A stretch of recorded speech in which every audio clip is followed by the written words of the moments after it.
दोस्तों, आज हम बात करेंगे एक ऐसी एक्ट्रेस के बारे में जो खूबसूरती के मामले में लगभग सभी एक्ट्रेसेस को टक्कर देती है, तो एक्टिंग के मामले में सलमान खान से भी 4 कदम पीछे हैं।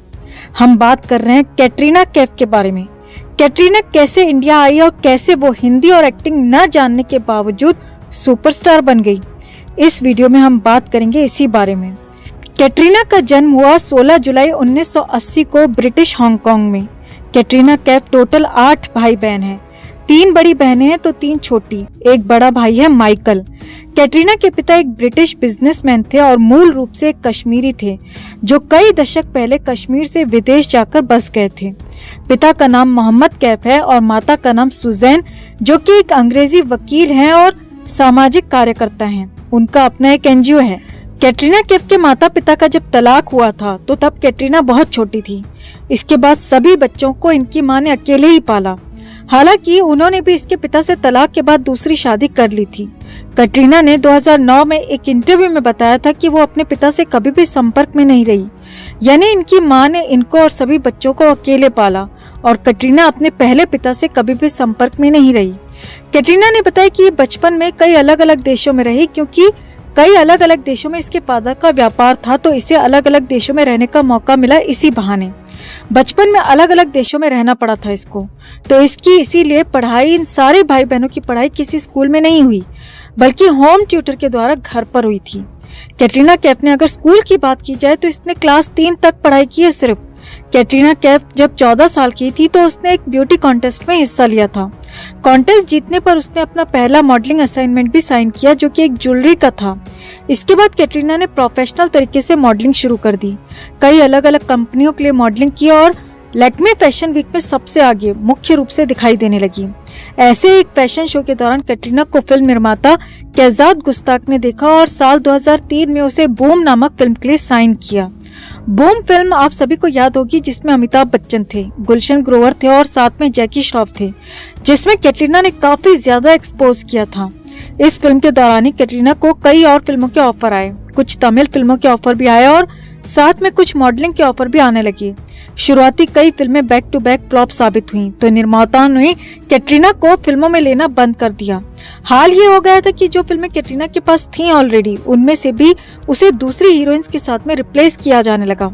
हालांकि कैटरीना ने उस दौरान कई साउथ की फिल्मों में भी काम किया था, लेकिन वो फिल्में भी असफल साबित हुई। फिल्मों में ना लेने का जो सबसे बड़ा कारण बॉलीवुड में बताया जाता था, वो ये बताया जाता था कि इसे हिंदी नहीं आती।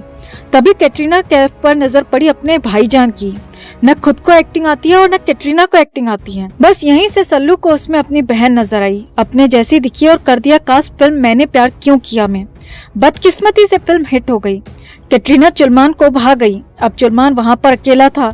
ऐश्वर्या राय के प्रेम का मारा था उस दौरान, तो कैटरीना उसे पराई दुनिया में कहते हैं अपनी सी लगी। उसके बाद दोनों का अफेयर शुरू हो गया। कैटरीना जानती थी उसे न हिंदी बोलनी आती है और न सलमान खान की तरह एक्टिंग करनी आती है। कैटरीना को सलमान की जरूरत थी और सलमान को कैटरीना की। इसके बाद कैटरीना को फिल्में मिलती चली गईं यहाँ से, जब उसने सलमान खान से दोस्ती की और जितनी भी फिल्में थी सारी बड़े एक्टर्स के साथ फिल्में थी। आप इसकी शुरुआत की जितनी फिल्मों को गौर से देखो तो वो सैफ अली खान के साथ थी। अक्षय कुमार खुद सलमान खान के साथ में बैक टू बैक फिल्में आ रही थी, तो कहने का मतलब सारे बड़े स्टार्स के साथ फिल्में थी।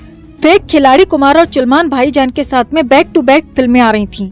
तो यहीं से अफेयर स्टार्ट हुआ अक्षय कुमार के साथ। अक्षय के साथ अफेयर की खबरें इतनी ज्यादा मीडिया में आने लगी थी कि सलमान और कैटरीना के बीच दूरी, तो दूसरी तरफ अक्षय और उसकी वाइफ ट्विंकल के बीच में खटपट होने लगी।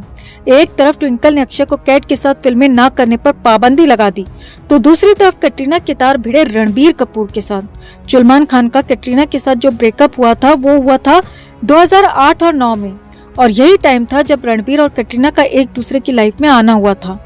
दोनों की 2009 में एक मूवी आई थी, अजब प्रेम की गजब कहानी, जिसमें रणबीर कपूर और कैटरीना कैफ एक साथ थे और दोनों का अफेयर जो शुरू हुआ था वो यहीं से शुरू हुआ था। लेकिन आलिया भट्ट के इन दोनों के बीच में आने से इन दोनों का रिश्ता टूटा। हालांकि आलिया और रणबीर ने अपना रिश्ता कई साल बाद में ओपन किया था, जबकि उससे कई साल पहले ही उन दोनों की सेटिंग हो चुकी थी। रणबीर के बाद कैटरीना फिर से अकेली हो गई।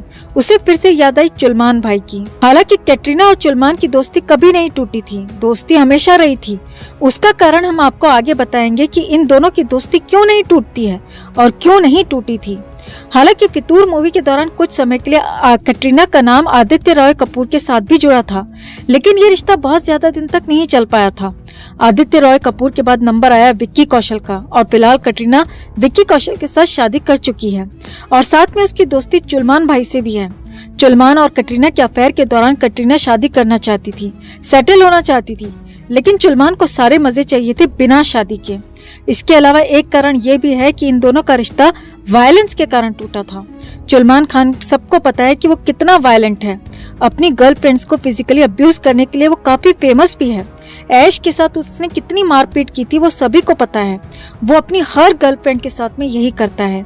यही कारण था कि कटरीना धीरे धीरे चुलमान भाई से दूर होती गई, लेकिन वो जानती थी कि चुलमान से रिश्ता बिगाड़ने का मतलब है अपने करियर की बर्बादी। यही कारण था कि कटरीना ने चुलमान का साथ पूरी तरह से नहीं छोड़ा, सिर्फ अपना जो लव एंगल था, जो अफेयर था, वो खत्म किया।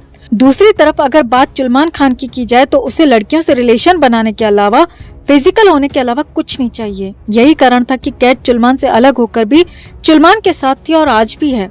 इसके अलावा एक दूसरा कारण भी है, जो ये दोनों लव बर्ड्स की तरह अलग नहीं होते हैं। हमने आपको शुरू में बताया था वीडियो में कि कटरीना कैफ की जो मदर हैं वो एक वकील होने के साथ साथ एक सोशल एक्टिविस्ट भी हैं, जिनका अपना एक एनजीओ है जो लंदन बेस्ड है। वो एनजीओ चुलमान के एनजीओ के साथ में इस टाइम पर टाई अप है। दोस्तों, चुलमान का एनजीओ कौन है, क्या करता है, उसका काम क्या है, ये आपको अच्छे से पता है और उसमें क्या क्या काले धंधे होते हैं वो भी आज की डेट में हर किसी को पता है। कुछ साल पहले तक कटरीना की मदर का जो एनजीओ था वो मेल फीमेल दोनों लोगों में डील करता था और अडल्ट लोगों को काम सिखाता था ताकि वो अपना खुद का छोटा मोटा रोजगार कर सकें, छोटा मोटा व्यापार कर सकें। यानी ये जो एनजीओ था ये बड़े लोगों को रोजगार के गुर सिखाता था। लेकिन हैरानी की बात यह है कि एनजीओ जैसे ही चुलमान खान के एनजीओ से टाई अप हुआ, वैसे ही इसमें बड़े लोगों को रोजगार सिखाने के बजाय छोटी लड़कियों को, छोटे बच्चों को डांस और अलग अलग एक्टिविटीज सिखाई जाने लगी। यानी ये जो डील करने लगा ये छोटे बच्चों में डील करने लगा। ये एक सबसे बड़ा कारण है कि भले ही ये अलग अलग रिलेशन में रहें तो भी ये अलग नहीं हो सकते हैं। इसके अलावा कटरीना कैफ की अगर बात करें तो बड़े बड़े बिजनेसमैन के घर ये शादी ब्याह में नाचने गाने का काम भी करती है। बल्कि मीडिया में ये खबरें भी आ चुकी हैं कि ये पैसे के बदले में बड़े बड़े बिजनेसमैन के साथ रात भी गुजारती हैं। मीडिया में खबर आ चुकी है कि ये पर नाइट 2010 में 1.5 करोड़ रुपए चार्ज करती थी, जो प्राइस इसका ओपन हुआ था। आज की डेट में इसका प्राइस क्या होगा वो आप अंदाजा लगा सकते हैं कि बढ़ा है या घटा है।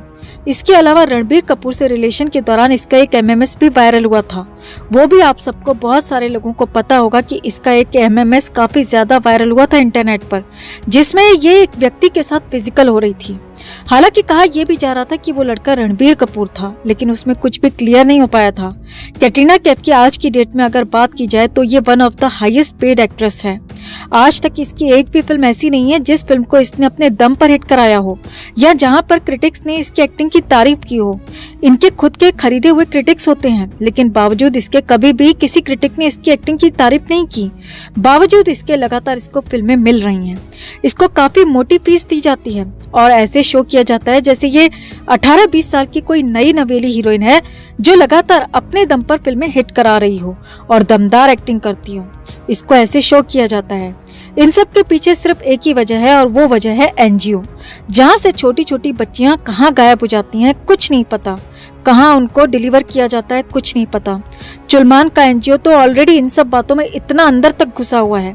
यही कारण है कि इसकी जो डिमांड है वो लगातार बनी हुई है और लगातार बनी रहेगी जब तक इन दिनों का ये एनजीओ है। कैटरीना के बारे में कुछ और पॉइंट्स हैं जो जल्दी हम दूसरी वीडियो में आपके साथ शेयर करेंगे। तब तक कमेंट में आप कैटरीना को लेकर अपने विचार जरूर साझा करें।